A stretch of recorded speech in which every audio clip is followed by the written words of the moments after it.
manera que él lo hizo, pues yo creo que es siempre de agradecer, ¿no? Y por lo tanto, siempre mi agradecimiento a él. Y también a Fernando Vidal, al que he conocido posterior, porque evidentemente es más joven que yo, por lo cual me ha sido lógico totalmente, pero a Fernando Vidal, al que también hemos justamente conocido, tal vez desde que se crea la fundación, pero que con el que yo creo que desde ese momento de 2005 para acá, evidentemente hemos hecho muchas relaciones, hemos intercambiado muchas opiniones y muchos pareceres. Yo no sé si las visiones de los tres, que han de ser muy diferentes, no sé si van a ser tan diferentes como a primera vista pudiera parecer. En cualquier caso, eso se irá desarrollando a lo largo de la... Pero bueno, voy a concretando la pregunta y no yéndome por las ramas. En ese elemento de la ley, en esa nueva ley, el elemento de cuál será el papel de las confesiones.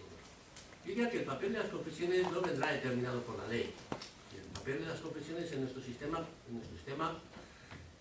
político viene determinado por la Constitución.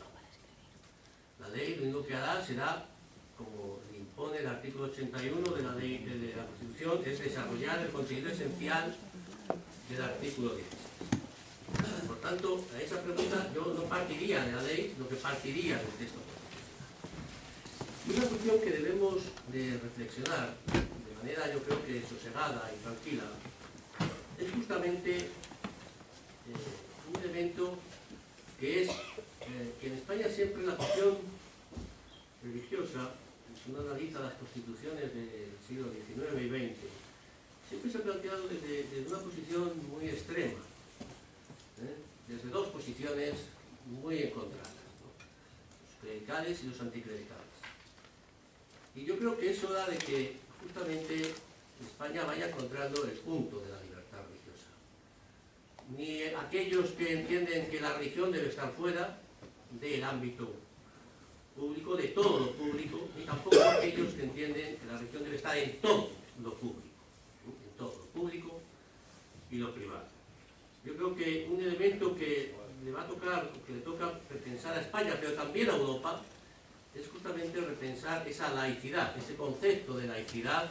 Y cuando yo utilizo el término laicidad, lo entiendo con toda la carga jurídica, que no, cuidado, filosófica. No estoy identificando laicidad y laicismo, sino laicidad en esa posición que el Tribunal Constitucional señalaba en su sentencia de 2000. Por tanto, yo creo que las confesiones religiosas, las iglesias religiosas ocupan un papel, deben ocupar un papel como agentes de la vida social, como representantes de la vida social, como cualquier otro agente. No tiene por qué tener mejor ni peor derecho. Por tanto, como cualquier otro agente social que interviene en la vida social. Y en este sentido yo también diría que a veces, justamente, ¿no? Están los que quieren que esté en todo y los que no quieren que esté en nada. Y yo creo que una posición y otra no son compatibles con nuestro texto constitucional. Ni puede estar en todo, ni tiene que estar fuera de todo, ¿no? Sino que yo creo que estos 30 años de experiencia nos permiten, bueno, ir un poco situando ese marco de dónde debe actuar. ¿Y dónde debe actuar? Pues yo creo que es claro, el artículo 16.1 de nuestro texto constitucional establece el derecho de libertad religiosa como un derecho de las personas a tener y a elegir y a cambiar su religión, pero también a manifestarla.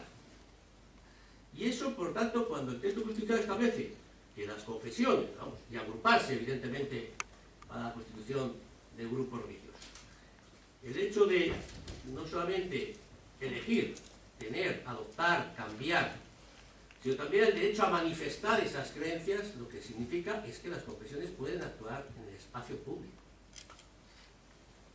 Y tienen todo el derecho a actuar en el espacio público, como cualquier otro grupo. Vuelvo a decir. Y yo creo que este es un elemento que a veces se olvida, que es decir, lo que se dice es, no, que vayan al ámbito privado como si no tuvieran una manifestación. Y otro elemento que tal vez esto no está en la norma, pero que a mí sí que me gustaría ponerlo en gesto, es que hoy la pluralidad, como se ha puesto aquí de manifiesto, aunque hay algunas cuestiones que discutir sobre ese elemento de cómo se compone hoy nuestra sociedad, ese elemento religioso de nuestra sociedad.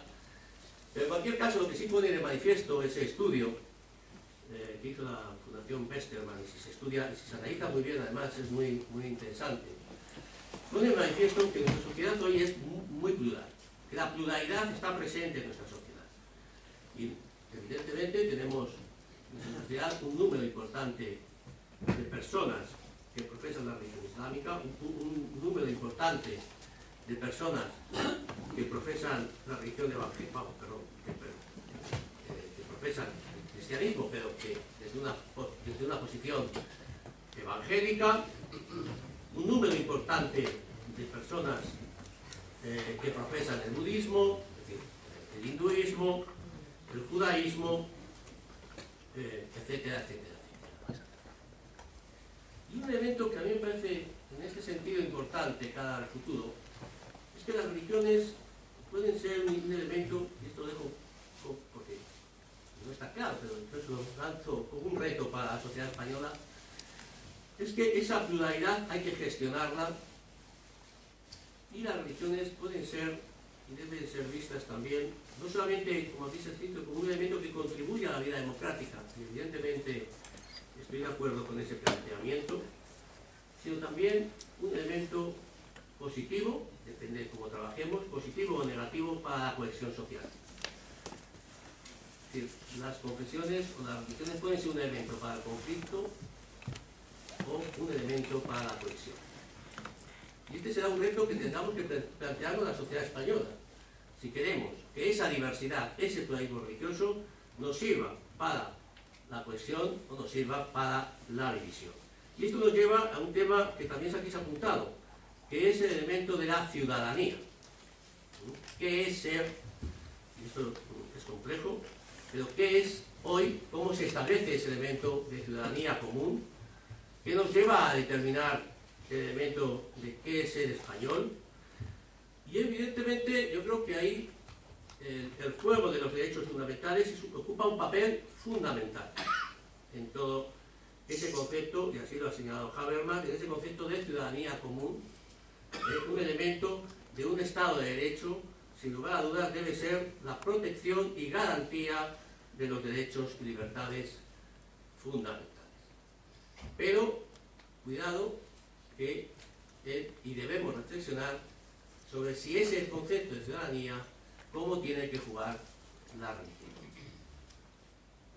¿Cómo tiene que jugar? Yo no digo que tenga o no que jugar, pero si tiene que jugar o no, el problema es cómo tiene que jugar. Porque si es claro que seguimos identificando que ser español es igual a ser católico, estamos introduciendo un factor de que todos aquellos que no lo sean, estamos entendiendo que no son ciudadanos de este país. Y a mí me gustaría también, con ello a cabo, si queréis 5 minutos, con ello a cabo, yo creo que esa diversidad nos obliga a repensar ese planteamiento. Porque lo que estamos haciendo, sino, es diciendo a todas esas personas que profesan una religión distinta a la mayoritaria, que ellos no forman parte del concepto de ciudadanía común. Y esto nos puede llevar a posiciones de pertenencia muy complejas en un proceso de cohesión social. Muchas gracias, José María Contreras ya nos lanza cuestiones bastante sustanciales. Dice él, Rafael, que las confesiones pueden actuar en el ámbito del espacio público, pero que tienen que actuar como cualquier otro grupo.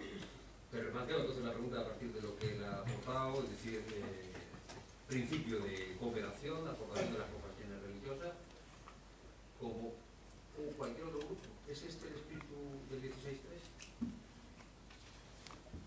Bueno, de todo mi agradecimiento a la asociación Charles Peguín, a Fernando Learo, con el cual suelo coincidir en los ambientes televisivos, a José María Contreras, que lo llevo de repaso, pero quiero decir que son